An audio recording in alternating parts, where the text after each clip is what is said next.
இல்ல உலகம் ஒரு ஒரு ஒவ்வொரு நூற்றாண்டுலயுமே வந்து ஒவ்வொரு விஷயத்த மாத்திக்கிட்டே இருக்குல்ல சார். இப்போ 20ஆம் நூற்றாண்டுலன்னா ஒரு ஒரு ஒரு ஒரு பேட்டர்ன் ஆஃப் லைஃப்ல வாழ்ந்திருப்போம். ஒரு 20ஆம் நூற்றாண்டுல வாழ்ந்த வாழ்க்கை வந்து இன்னைக்கு நம்ம வாழ்ந்துட்டு இருக்கோமான்னா இல்லல்ல. ஸோ தலைமுறை தலைமுறையா ஒவ்வொரு காலகட்டத்திலயும் வாழ்க்கை மாறிட்டே இருக்கு. மனிதர்களும் மாறிக்கிட்டே இருக்காங்க. ஆனா மாற்றம் வந்து எத நோக்கி போகுது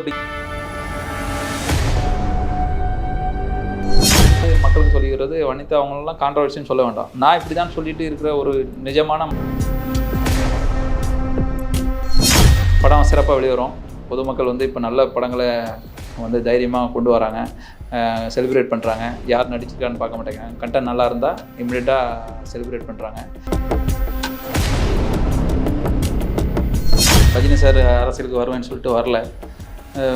அந்த மாதிரி சொல்லிட்டு வராம இருக்கிறத விட சொன்னாரு, வந்துட்டாரு.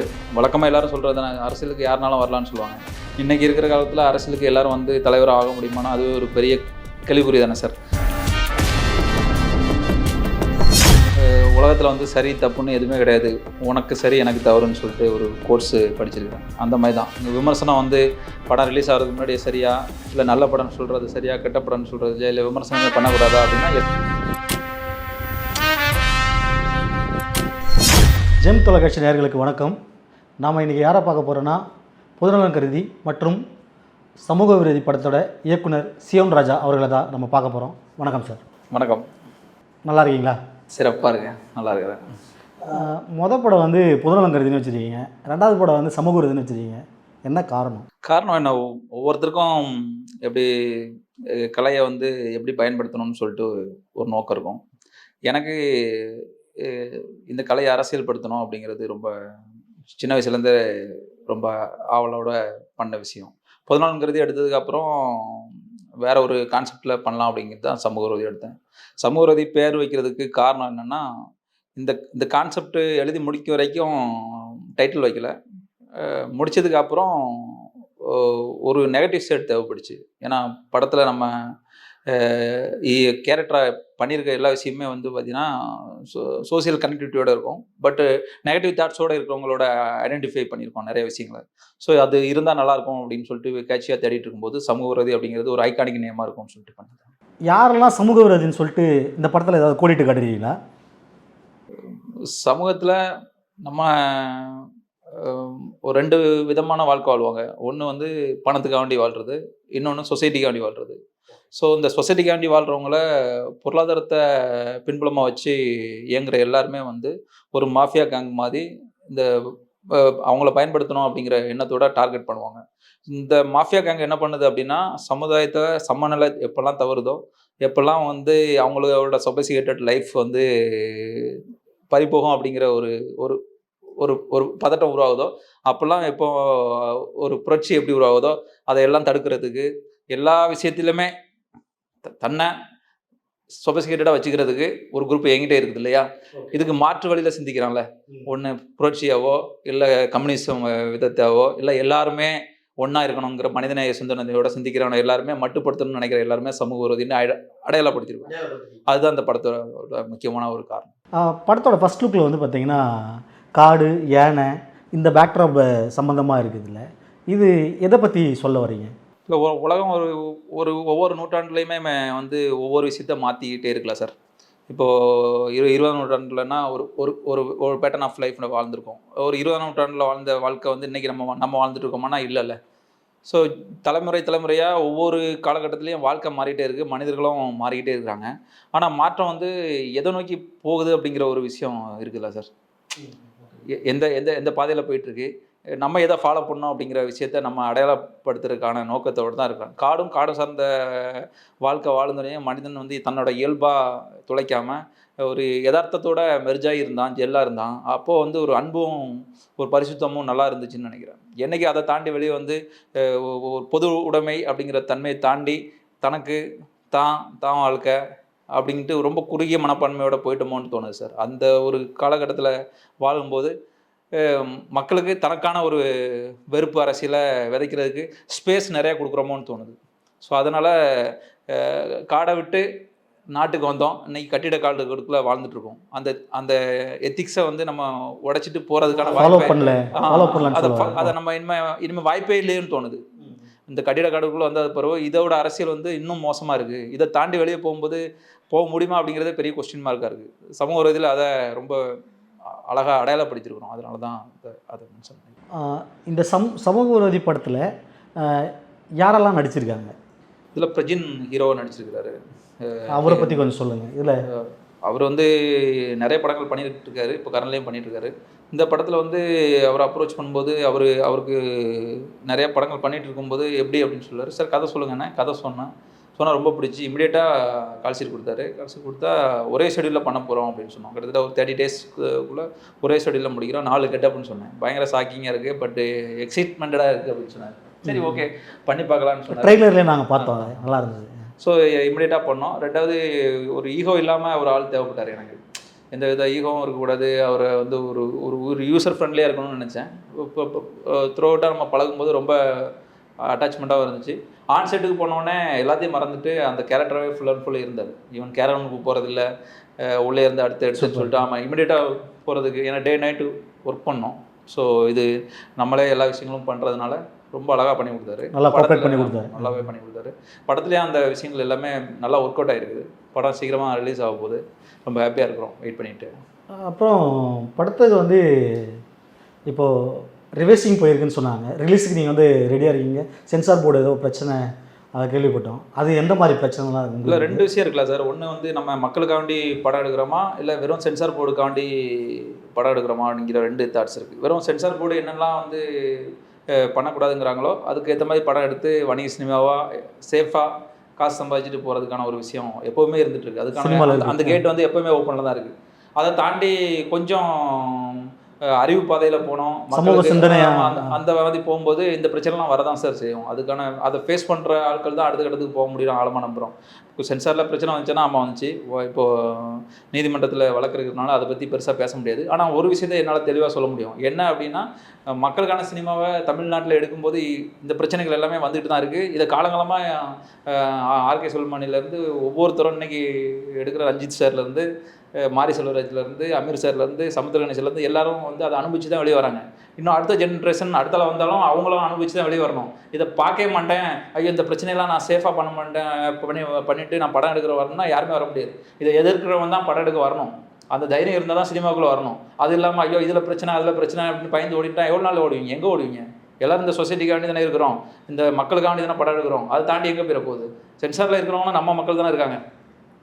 கருத்தியல் ரீதியாக போர் நடக்கும்போது சண்டை செய்வோம். சண்டை செஞ்சு யார் ஜெயிக்காங்களோ அவங்களுக்கு மக்கள் படமாக. அது காஷ்மீர் ஃபைல்ஸு, கேரளா ஸ்டோரி இந்த மாதிரி படங்களுக்கெல்லாம் எப்படி வந்து சென்சார் போர்டு வந்து ஒத்துழைக்கிறாங்க? அவங்க படம் ரிலீஸ் பண்ணிட்டு இருக்காங்க சார். நீங்கள் ஒரே நாடு ஒரே தேர்தல் அப்படிங்கிற மாதிரி ஒரே சென்சார் போர்டு இல்லை சார். தமிழ்நாட்டுக்குன்னு ஒரு சென்சார் போர்டு இருக்குது, கேரளாவுக்குன்னு ஒரு சென்சார் போர்டு இருக்குது, ஆந்திராவுக்குன்னு ஒரு சென்சார் போர்டு இருக்குது. இது மாநிலத்தில் ஒவ்வொரு மாநிலத்துக்கும் ஒரு சென்சார் போர்டு இருந்தாலும் மத்திய அரசோட கட்டுப்பாட்டில் தான் வந்து மாநில அரசு வந்து கட்டுப்படுத்தாது, அதை மத்திய அரசு தான் கட்டுப்படுது. ஆனால் ஒவ்வொரு மாநிலத்துக்கும் ஒவ்வொரு சென்சார் போர்டு இருக்குது சார். அதை ஒரே நாடு ஒரே தேர்தலுங்கிற மாதிரி ஒரே சென்சார் போர்டுன்னு வச்சுட்டா பிரச்சனை இல்லைன்னு நினைக்கிறேன். ஏன்னா ஹிந்தி படத்துக்கு ஒரு விதமான சென்சார் போர்டு, கேரளா படத்துக்கு ஒரு மாதிரி கேரளா ஃபைல்ஸை வந்து தமிழ்நாட்டில் சென்சார் பண்ணியிருந்தா படம் வெளிவந்திருக்கு. அதே இது காஷ்மீர் ஃபைல் இங்கே வந்திருந்தால் ரிலீஸ் ஆகிருக்குமானா கேள்விக்குறி தான். ஸோ இந்த மாதிரியான ஒரு சிந்தனை இருக்கும்போது ஒரே சென்சார் போர்டு வந்துட்டு வச்சு இப்போ ரிலீஸ் பண்ணுறது பெட்டர்னு தோணுது. அப்போ வந்து சென்சார் போர்டு வந்து ஒருதலைபட்சமாக வந்து செயல்படுதுன்றத சொல்கிறீங்களா? இல்லை இப்போ போர்டு வந்து உங்களுக்கு அதில் உள்ள டேர்ம்ஸ் அண்ட் கண்டிஷன் எல்லாமே ஒன்று தான் சார். ஆனால் அங்கே இருக்கிற மக்களோட சிந்தனை, அங்கே இருக்கிற அதிகாரிகளோட சிந்தனைகள் மாறிக்கிட்டே இருக்குல்ல சார். அவங்களுக்கான ஒரு ஒப்பீனியன் இருக்கும், அவங்களுக்கான ஒரு கொள்கை இருக்கும். அந்த கொள்கையோட படத்தை பார்க்கும்போது சில கான்ஃப்ளிக்ட் வர்றது சகஜமாயிருது. உண்மையிலே இருக்கிற டென்ஷன் கண்டிஷனை வச்சு பண்ணாங்கன்னா எந்த பிரச்சனையும் வரப்போகிறது இல்லை. ஆனால் அவங்களோட கருத்தையும் படத்தில் சொல்லப்பட்ட கருத்தையும் மேட்ச் பண்ணி பார்க்குறது தான் பிரச்சனையாக இருக்குதுன்னு நான் நம்புகிறேன். அப்போ ஒரு படத்தை வந்து படமாக தான் பார்க்கணும், தேவையில்லாமல் வந்து வேறு ஒரு பார்வையில் பார்த்தாங்கன்னா அது தவறாக தான் தெரியுன்றீங்க. நீங்கள் சொல்லுங்கள் சார், படத்தை எப்படி பார்க்கணும்னு நினைக்கிறீங்க?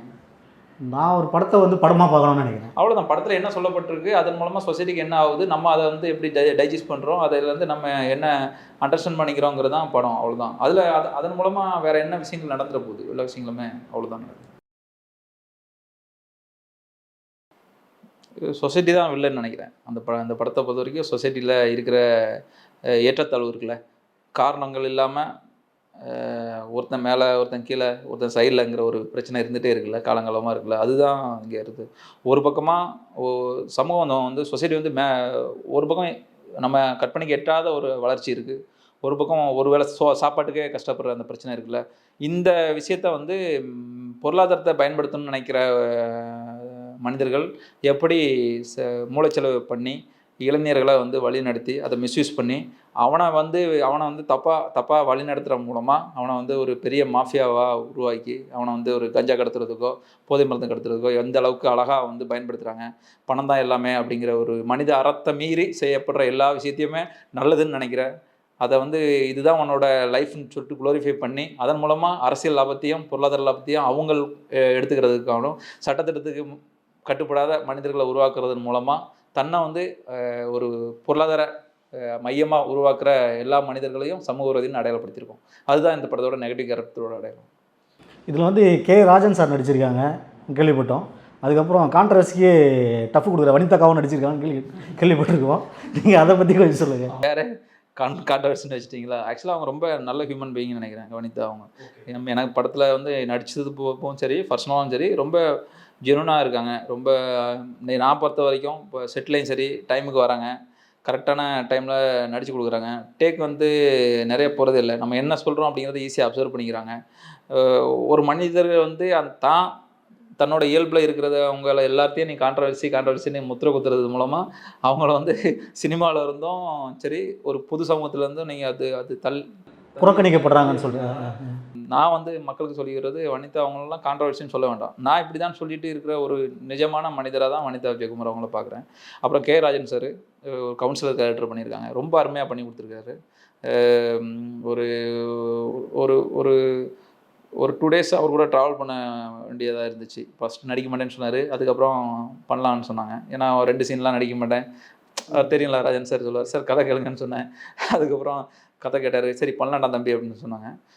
எந்த பணமுமே வாங்கலை, நாங்கள் கொடுக்குறதுக்கும் ட்ரை பண்ணோம், ஆனால் வேணான்னு சொல்லிட்டாரு. இல்லைடா நீ ரொம்ப கஷ்டப்பட்டு போராடி நீனே பண்ணி எல்லா விஷயங்களும் பண்ணுற பார்க்குறேன், அதுக்கப்புறம் இதுக்கு காசு வாங்கினா நல்லா இருக்காதுடா, இது நம்ம சமூகத்துக்கு தேவையான படம், இந்த படம் வந்தாகணும், வாடா மேலே வந்துரு, வந்த பிறகு நீ எல்லா விஷயங்களும் பண்ணுவேன், அது சொசைட்டிக்கும் பயனுள்ளதாக இருக்கும், நம்ம பண்ணுவோம், சேர்ந்து நிறைய விஷயங்கள் பண்ணுவோம் அப்படின்னு சொன்னார். இந்த டைமில் வந்து ராஜன் சாருக்கு நன்றி தெரிவிச்சுக்கிறேன். அடுத்ததாக வந்து கஞ்சா கருப்பு சார் வந்து வேற ஒரு பரிமாணத்தில் காட்டிடுறேன்னு கேள்விப்பட்டாங்க. அவர் எந்த அளவுக்கு பண்ணி கொடுத்துருக்காருங்க? அவர்கிட்ட இருக்கிற அந்த இன்னோசென்ட் வந்து வேறு யார்ட்டையுமே இங்கே இப்போ இருக்கிற ஈவன் காமெடி நடிகர்களாக இருக்கிறவங்களோ இல்லை இருக்கிறவங்களோ ரொம்ப இன்னோசென்ட்டான மனுஷன். நீங்கள் அவ்வளோ சீரியஸாக போய்ட்டு என்னண்ணே என்ன ரெடி ஆகலை அப்படின்னு சொல்லிட்டு ஏதாவது ஒன்று கேட்டால் கூட இப்போ என்னண்ணே வாங்க உட்காருங்க ஒரு பீரை போடுங்க பாரு, பீரா இப்போ என்னென்ன ஆயிர போகுது, குடிமோசமாக கட்டிடுற போது அசால்ட்டாக சொல்லுவார். எல்லாத்தையுமே அப்படியே ஆஃப் பண்ணிடுவார். நம்ம பதட்டத்தில் உட்காந்துருப்போம். இப்போ 4 சீன் ஷூட் ஆகணும், 5 சீன் அந்த ப்ரெஷரில் இருந்தாலும் உட்காருங்கண்ணே மெதுவாக போவோம் வெயில் இறங்கட்டும் அப்படின்னு அசால்ட்டாக டீல் பண்ணுற கேரக்டர் கேஷுவலாக இது பண்ணுவார்.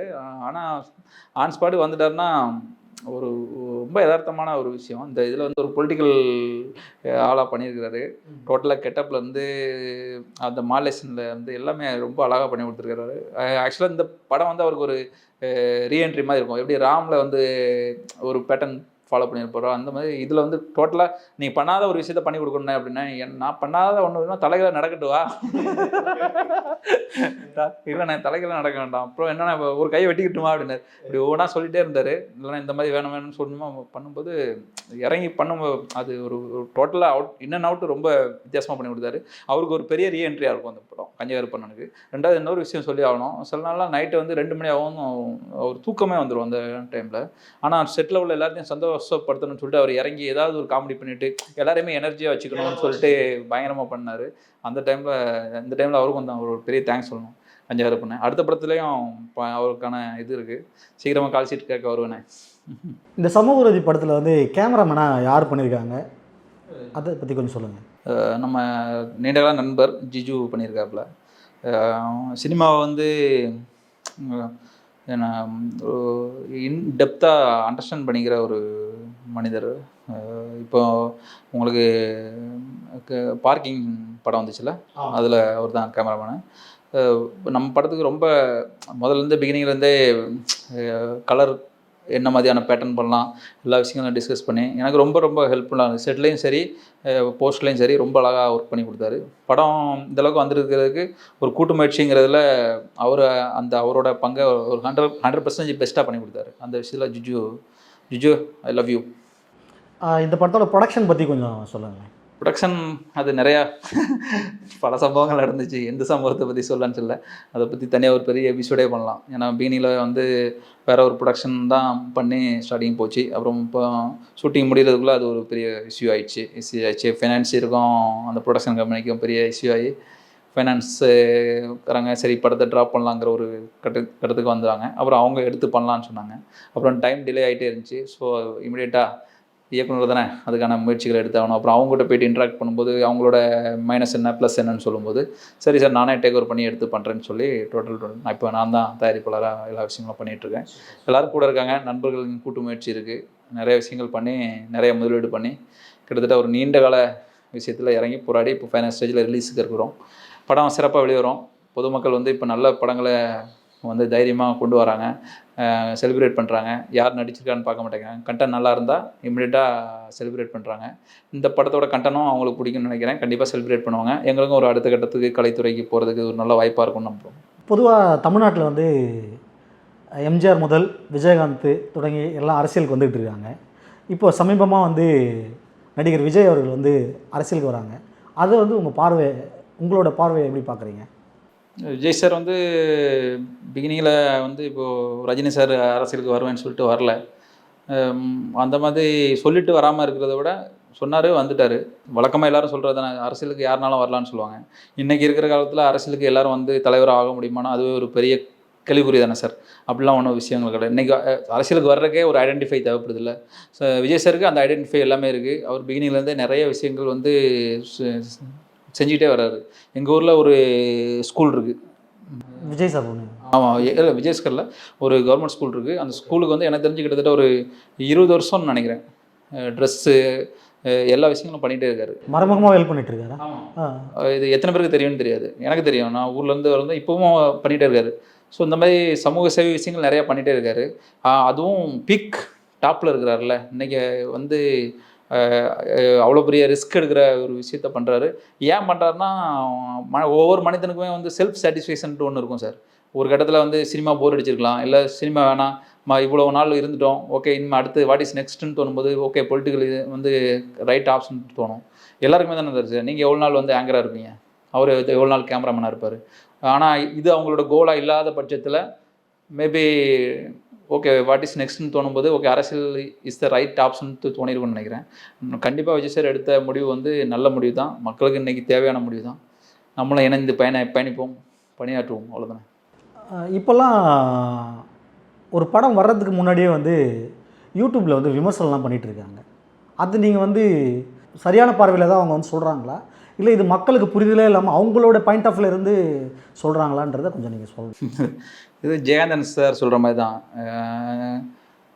உலகத்தில் வந்து சரி தப்புன்னு எதுவுமே கிடையாது, உனக்கு சரி எனக்கு தவறுன்னு சொல்லிட்டு ஒரு கோர்ஸு படிச்சிருக்கிறேன். அந்த மாதிரி தான் இங்கே விமர்சனம் வந்து படம் ரிலீஸ் ஆகிறதுக்கு முன்னாடியே சரியா, இல்லை நல்ல படம்னு சொல்கிறது சரியா, கெட்ட படம்னு சொல்கிறது இல்லையா, இல்லை விமர்சனமே பண்ணக்கூடாதா அப்படின்னா எல்லா காலத்துலேயுமே இந்த பிரச்சனை இருந்துகிட்டே இருந்திருக்கு. முன்னாடி வந்து விமர்சனங்கிறது மக்களுக்கு தேவைப்படுற ஒரு விஷயமா இருந்துச்சு. இன்றைக்கி வந்து விமர்சனமே வந்து ஒரு பெரிய பிஸ்னஸ் இல்லை. விமர்சனம் பண்ணங்கிறது அது வந்து இப்போ உங்களுக்கு வியூஸ் விஷயங்களோ அது வந்து அவங்களே வந்து ஒரு பெரிய இன்ஃப்ளூயன்சர் ஆகிறாங்க, அதுக்கு தனியாக ஆட் கொடுக்குறாங்க, அது ஒரு பெரிய பிஸ்னஸ் ஆயிடுச்சுல. என்றைக்கு வந்து ஒரு ஆர்ட் ஃபார்ம் வந்து பிஸ்னஸாக மாறுதோ அதுக்கப்புறம் அதில் வந்து நீங்கள் என்னத்தை எதிர்பார்க்க முடியும்? கண்டிப்பாக கிடையாது. அதில் அந்த அறத்தை எதிர்பார்த்தோம்னா அது நம்ம தான் முட்டாள்னு நினைக்கிறேன். ஒரு முட்டாள்தனமான ஒரு விஷயத்தில் வந்து சரியா தவறா அப்படிங்கிற ஒரு விஷயத்த நம்ம கொஸ்டின் பண்ண வேண்டிய தேவையே இல்லை. அது அப்படியே தான் இருக்கும். அதை நீங்கள் எவ்வளோ கிரிட்டிசைஸ் பண்ணாலும் அது அப்படியே தான் இருக்கும். அதை வந்து இக்னோர் பண்ணுறதன் மூலமாக அவங்க கலையை நீங்கள் காப்பாற்றிக்கலாம். இதில் இன்னொரு விஷயம் என்னென்னா, அவங்க வந்து ஒரு இன்ஃப்ளூயன்ஸராக இருக்கிறாங்க. அந்த பட்சத்தில் அவங்க சொல்கிறாங்க வேண்டி அவங்களுக்கு வந்து அந்த ஒரு 24 கிராஃப்ட் இருக்குது சினிமாவில் பொதுவாக சொல்லுவாங்க. அந்த 24 கிராஃப்ட்டு அவங்களுக்கு எந்த அளவுக்கு தெரியும்? ஒரு டேரக்டர் தான் தெரியும், இந்த ஷார்ட் இது வைக்கிறேன், இது போகிறேன். ஆனால் இப்போ வந்து நான் இன்ஃப்ளூயன்ஸராக நான் இருக்கிறதுனால நான் சொல்கிறத மக்கள் ஏற்றுப்பாங்கன்ற அந்த பார்வை எப்படி பார்க்குறீங்க சார்? அவங்க வந்து இன்ஃப்ளூயன்ஸராக அக்செப்ட் பண்ணிட்டாங்க, மக்கள் அக்செப்ட் பண்ணிக்கிறதுக்கு அவங்க ஒரு விஷயத்தை உழைச்சிருப்பாங்கள்ல. நீங்கள் வந்து ஒரு டைரக்டராக ப்ரூவ் பண்ணுறீங்கன்னா அவங்கள வந்து இன்ஃப்ளூயன்சராக வந்து மக்கள் ப்ரூவ் பண்ணதுனால தானே அவங்க விமர்சனத்தை பார்த்து ஓகே இவர் சொன்னால் கரெக்டாக இருக்கும்னு சொல்லிட்டு படத்துக்கு போவாங்க. அப்போ அதுக்கான ஒரு ஸ்டடி இருக்கும்ல அவங்ககிட்டயும். ஸோ அதை நான் சொல்கிற விஷயம் சிம்பிளாக தான். விமர்சனங்கிறது என்னைக்கு பிஸ்னஸாக மாறிச்சோ அதுக்கப்புறம் அதுவும் ஒரு பிஸ்னஸ் தான். அந்த பிஸ்னஸுக்குள்ளே நீங்கள் என்ன சரி தவிர நீங்கள் எதிர்பார்க்குறது அதை எதிர்பார்க்கக்கூடாது. மக்களுக்கு நீங்கள் வந்து இந்த விமர்சனத்தை பார்த்துட்டு படத்துக்கு போங்க அப்படிங்கிற விஷயத்த இவங்க தொடர்ந்து சொல்லிகிட்டே இருக்கும் மூலமாக இன்னும் நிறையா சொல்லணும்னு நினைக்கிறேன். நான் என்ன படம் ரிலீஸ் பண்ணுறதுக்கு ஒரு வாரத்துக்கு முன்னாடியே சொல்லிட்டாங்கன்னா, இப்படியே சொல்லிகிட்டே இருந்தாங்கன்னா இன்னும் ஒரு மிஞ்சி போனால் 1 வருஷம் 2 வருஷத்தில் மக்களுக்கே போர் அடிச்சிடும். அப்புறம் எந்த விமர்சனத்தையும் பார்க்க போகிறதில்ல. இது மாறும் அவ்வளோதான். இதில் நீங்கள் தடையும் போட முடியாது. அவங்கள வந்து திட்டுறதன் மூலமாவோ இல்லை அவங்கள நீங்கள் இது போடக்கூடாதுன்னு சொல்லி பண்ணுறதுனாலே எந்த விஷயங்களும் நல்ல விஷயம் சினிமாவுக்கு நடக்க போகிறதில்ல. இக்னோர் பண்ணிவிட்டு போயிட்டே இருக்கிறப்போ தான் நல்ல விஷயம். இன்னும் கொஞ்ச நாளில் இதெல்லாம் மக்களுக்கே போர் அடிச்சிடும். ஜெம் தொலைக்காட்சிக்காக இவ்வளோ நேரம் உங்களோட பிஸி ஷெடியூலில் உங்கள் டைம் எங்களுக்கு ஒதுக்கி கேட்ட கேள்விகளாம் அருமையாக பதில் சொன்ன இயக்குனர் சிவன் அவர்களுக்கு நன்றி. நன்றி. ஜெம் டிவி நேயர்களுக்கும் திரு பாலா அவர்களுக்கும் கேமராமேன் மற்றும் எல்லாருக்குமே இனிய நன்றி. மீண்டும் அடுத்த படத்துக்கான ப்ரொமோஷன் மற்ற விஷயங்களில் சந்திப்போம். தேங்க்யூ.